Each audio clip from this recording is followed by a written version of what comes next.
This is Make It Plain. Make It Plain. MIP. With Masamela Matfumo. Mark Thompson. Make It Plain. Get woke.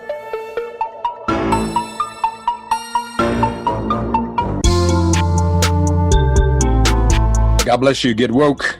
Folks, MIP is now COVID-free, meaning free to all subscribers as we navigate this pandemic. We're thinking about everyone, and we've got to get through this together. So for a limited time, no fee to subscribe to Make It Plain on your favorite podcast app.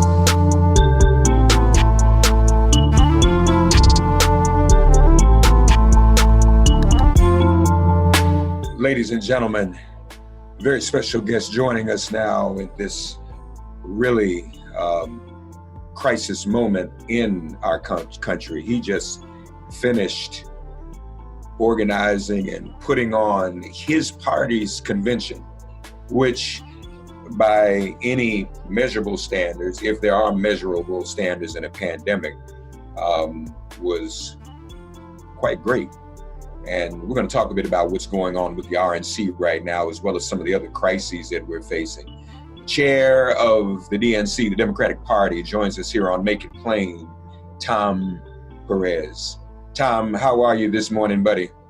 Good morning, Mark. It's always a pleasure to be with you and all of your listeners and viewers out there.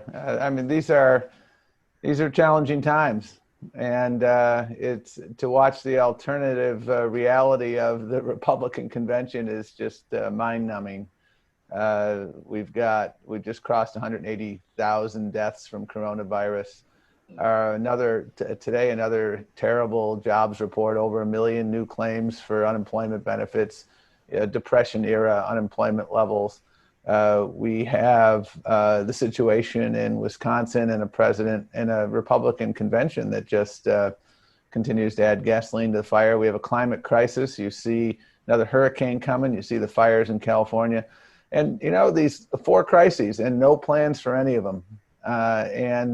The suffering, the human suffering. They're creating an alternative universe out there, Mark. You had the president's economic advisor, Larry Kudlow, at the convention talking about the coronavirus in the past tense. 180,000 deaths. We have no plan. Other countries are starting to put it behind them. We're not. And you just see in every situation, you see in Wisconsin, I have great respect for what the Milwaukee Bucks did yesterday, really putting principle over the relative triviality of playing basketball right now.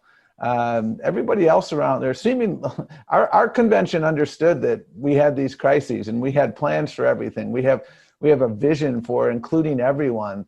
This president doesn't have a plan. They quite literally, that's not a opinion. They announced there's no platform. The platform is whatever Donald Trump says. So we've got a lot going on, and we just have to make sure everybody votes, because right now we are at a really huge inflection point in our democracy, and the way to fix things is to get everybody out there voting. Let's begin with chronologically, the latest human crisis, and that is this hurricane. I saw you did tweet your concern about the victims, Tom. Absolutely. And, again, we're very early right now in the hurricane season, and we already have so many challenging situations. And then you look at the fires in California. And again, the president doesn't want to help because California is a blue state. We are the United States of America, Mark, the United States of America. Joe Biden said last week, I will be the president for everyone, not just if you voted for me. We need a president who can unite us. The climate crisis is real. We see it in so many ways, shapes, and forms. And what do you hear about it from this convention? Nothing. No plan. A lot of happy talk about all these things. A lot of happy talk about healthcare. I don't know if you heard the president's press secretary saying the president stands behind Americans with pre-existing conditions. No, he's got a knife in the back to people with pre-existing conditions. So, I mean, the list of lies is endless. The alternative convention is endless. This climate crisis and the Hurricane Laura and other hurricanes that are already building, we need a president who gets it, who can lead us through the climate crisis, not deny the climate crisis. No, you're absolutely right. And they're not addressing it at all. We also see, obviously, what's going on in Wisconsin, where the Democrats just left virtually, really. The case of Jacob Blake, and now an alleged gunman who is believed to have actually been at a Trump rally. Tom, I wonder, do you think that Trump relishes in this kind of chaos to try to gin up the most extreme part of his base? Do you think that's what's going on here? Well, I mean, chaos is Donald Trump's middle name. Chaos is his currency. Division and distraction are his currency. Democrats practice the politics of addition. You know, we welcomed everyone into our Democratic Party tent, whether you voted for a Democrat last time or not, whether you've ever voted for a Democrat. We believe that America's at its best when we're all in this together, when we are working together to fix problems. That Barack Obama did that so effectively in 2008. Si se puede. Yes, we can. And here we are again. Donald Trump won in 2016 by dividing this nation, putting the fear of God into people. And that's the only way he can survive. He wants people to be scared. He wants people to go to the ballots with fear. Joe Biden and Democrats are putting hope on the ballot. We can get through this coronavirus. We have a plan to get through this coronavirus. It starts with federal leadership. We have a plan to build back the economy even better. It starts with fixing the coronavirus, by the way, fixing the pandemic. We have a plan to bring us together in the spirit of Dr. King and John Lewis and Elijah Cummings. And it starts with not throwing gasoline on the fire. This president violates the Hippocratic oath of policymaking. First, do no harm. He loves to do harm. He wants everyone to be scared. And that's just not who we are. We need leadership that can bring us together. I'm sick of the tweeter in chief. I want a problem solver in chief. I want a consoler in chief. American people want a uniter in chief. I may not be an objective person, but I want to say this as objectively as possible. The messages we heard at the Democratic convention last week were really kind of messages, Tom, of warmth. I mean, even people speaking were telling their stories, telling human stories of warmth and emotion, and obviously some pain, redemption and solution. Looking at this other convention, man, it's a lot of fire and brimstone and screaming. I mean, I think even the most objective person can see that. Well, it's also, it is a convention of subtraction. This president does not want to be the president of all of the United States. He wants to be the president of a very narrow and extreme subset of this country. Joe Biden and Kamala Harris were very clear. We want to be everybody's president. We want to work to bring people together. People are really sick and tired of the division. They want a leader who will unite us. People want a leader who will get us out of this crisis. The reason they're not talking about the crisis this week of coronavirus is because they have no plan. The reason they're not talking about an economic recovery is they have no plan. I mean, it is remarkable, and that's the most polite word I can think of, that Larry Kudlow talks about the coronavirus in the past tense. We just crossed 180,000 deaths. We just had another 1 million plus first-time claims for unemployment benefits. Do you know how many times that happened under Obama and Biden? 0. Now it's happened here something like 15, 16, 17 weeks. I forgot the number because it's become so high. The only president with a worse jobs record in the last 100 years than Donald Trump is Herbert Hoover. And again, I defy anyone watching this to go fact check me. Every president since Herbert Hoover has presided over net job growth in our country until Donald Trump. And he's millions of jobs in the hole. He inherited an economy from Barack Obama and Joe Biden that was humming along. We had made so much progress, the longest uninterrupted streak of private sector job growth in our nation's history. And he's blown it. And they are in denial. Everything they do is denial. Oh, everything's fine. The happy talk is off the charts in this convention. Oh, everything's going fine. No, it's not. People are suffering. People are dying.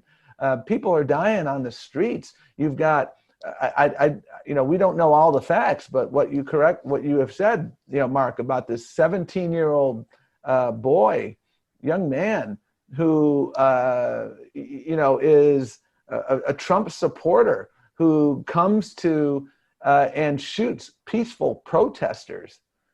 My God, it should come as a surprise to no one when you have a president who fans the flames of unrest. It should come as a surprise to no one that hate crimes are on the rise. It should come as a surprise to no one that you will have vigilantism from folks on the far right. And this president does not ever, ever call it out. We need a change in leadership, period. Hard stop.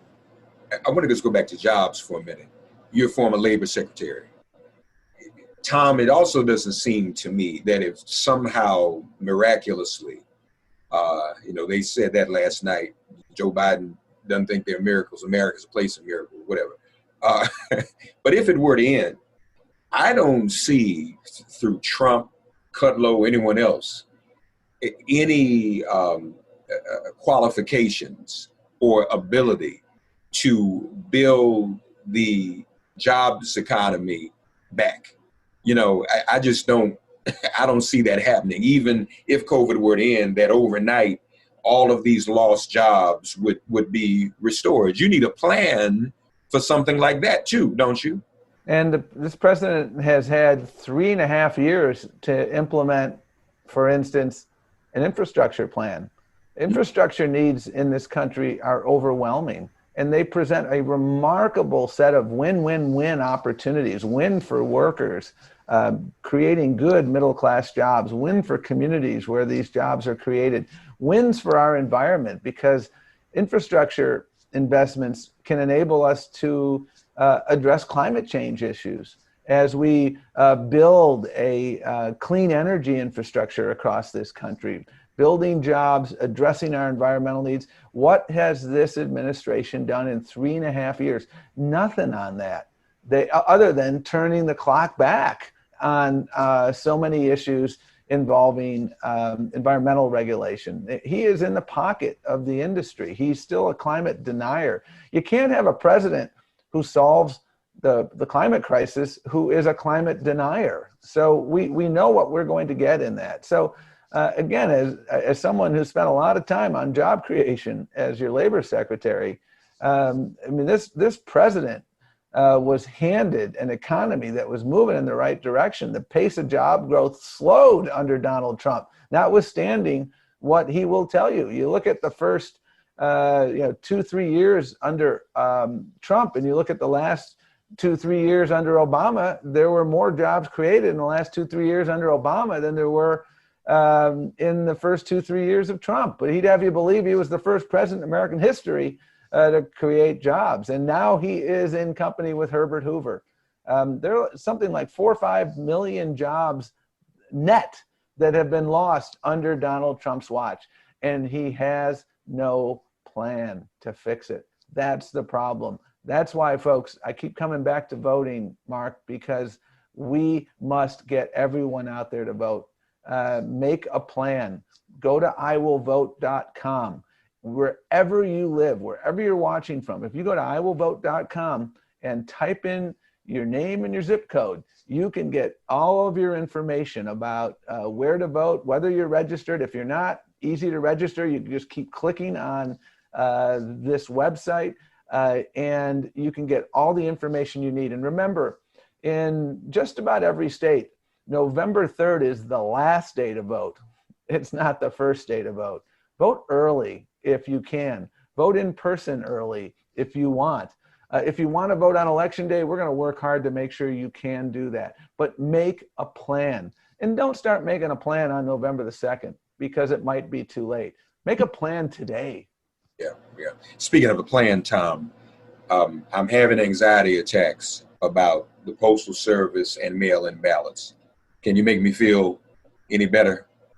Well, yeah. I mean, here's the reality. The reason you're having anxiety attacks is because this president can't win on the merits. If everyone out there who votes exercises their right to vote and their votes are counted, Democrats win at great scale. So the president is trying to suppress the vote. This is voter suppression on steroids. But you know what, folks? We knew this was coming. We saw it coming. We've been using every tool in our toolbox, and we're making up new tools so that we can help even more. Again, litigation. We've won a number of cases, whether it was Wisconsin in April, whether it's Pennsylvania, Rhode Island, Minnesota. We have been going to court. And the we is not just the DNC, it's the entire Democratic ecosystem, our partners like Eric Holder and Stacey Abrams and other organizations. So we've been very aggressively filing suits where necessary and defending suits because there's a lot of bogus suits that the Trump folks are trying to bring. Organizing. A huge part of what we're doing is organize. Mark, we won that Supreme Court race in Wisconsin in April. You know why we won that? We out-hustled them. Yeah. We had 10 times more people vote absentee in Wisconsin in that race. And you know what? We were running program. We were training people, teaching them, here's how you vote absentee. Make sure you do it early. We went into court. We got a remedy from the judge that enabled every vote that was, every ballot that was postmarked by Election Day to be counted. That enabled over 90,000 voters who would have been otherwise disenfranchised to have their votes counted. Again, to remind your viewers and listeners, in 2016, we lost Wisconsin by about 21,000 votes. So we enfranchised over 90,000 voters, and we're seeking the same remedy for November, and I'm confident we will get that. I mentioned iwillvote.com. That's run by the DNC.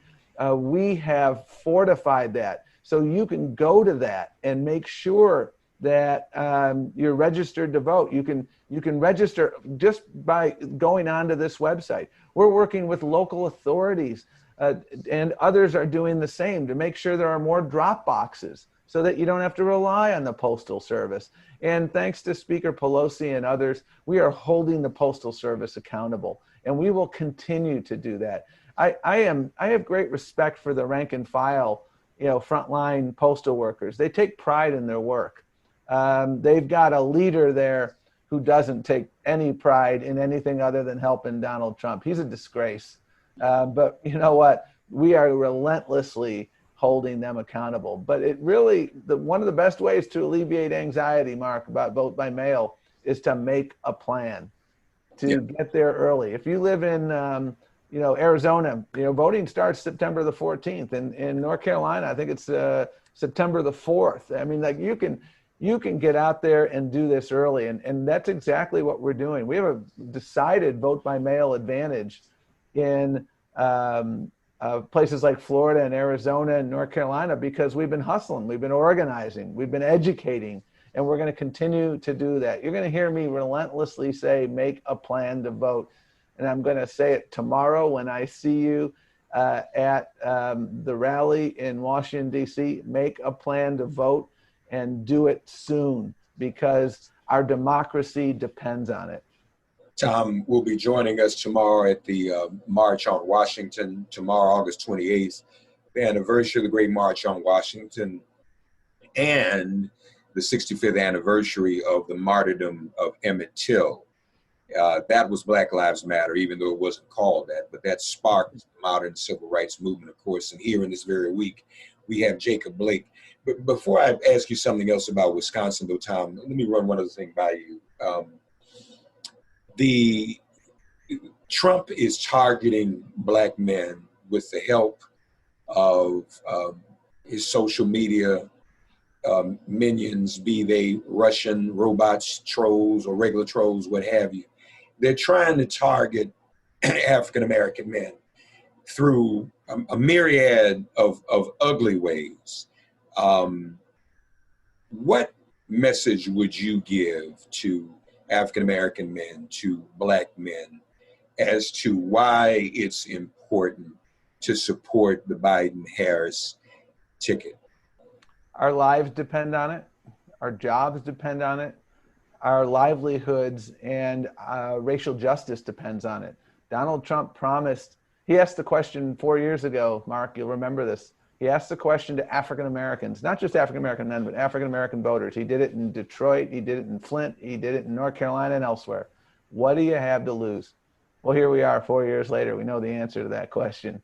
Look at 180,000 lives, disproportionately African American, Latino, and Native American. Job loss. The unemployment rate of African Americans is almost double now what it was at the end of the Obama administration. Job loss.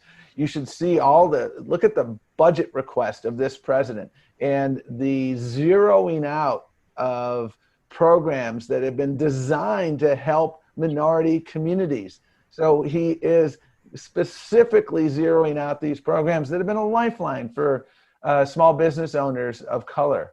And that's what he continues to do. Look at in the racial justice context, he just pours fuel on the fire regularly. What did he refer to African nations? I'm not going to use the word he referred to. It was the last four words were whole, and the first four were, you know what, begins with an S. That's his lack of respect.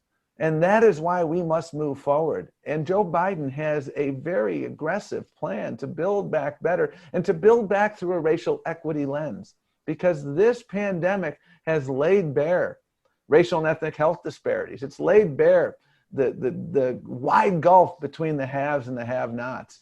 And through our initiatives like Chop It Up, where we're having these authentic conversations with African-American men, Seat at the Table, where we're having authentic conversations with African-American women and really talking about what we need to do. We know we need to do even more, but we're proud of what we have done. And the proof is in the pudding. The Affordable Care Act, one of the most significant beneficiaries of the ACA were African-Americans, because African-Americans were disproportionately among the ranks of the uninsured.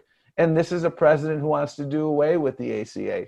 This is a president now who's rekindling birtherism in the context of Kamala Harris. That's unconscionable. And we now know the answer to this. What do you have to lose? All of what I've just discussed. And that is why this is such a reckoning right now. And that's why you're going to see the likes of Barack Obama, Michelle Obama, everybody coming together in these final 69 days to make sure that everybody gets out there to vote. Because Donald Trump is hoping that, is hoping that our communities stay home. He's hoping that we just throw up our hands and say, nobody's doing anything. What he's really trying to do is tell you there's no difference between Democrats and Republicans on issues that you care about. That's the real message I think he's trying to communicate to African-American men, so that they will stay home. And the differences couldn't be more stark. They haven't even mentioned the name Jacob Blake at the Republican National Convention because they can't.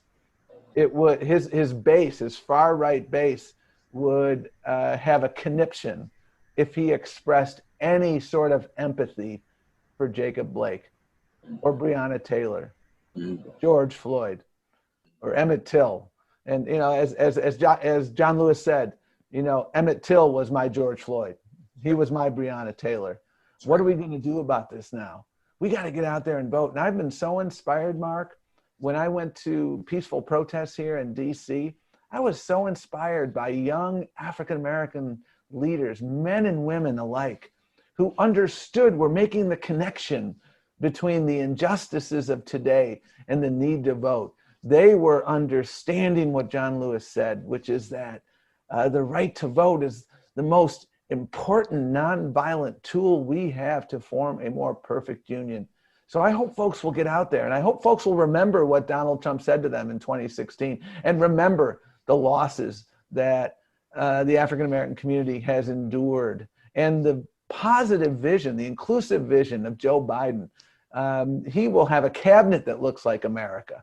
He will have leadership that focuses on every zip code. And that's why I hope people get out there, because vote like your life depends on it, because frankly, it does. He already has a running mate that looks like America. And I know we all agree that was a great choice. Tom, I know you got to go. Folks, Tom Perez will be with us tomorrow at the anniversary of the March on Washington at Lincoln Memorial. For those who in the Washington metropolitan area want to join, it'll be the first socially distant March on Washington in history.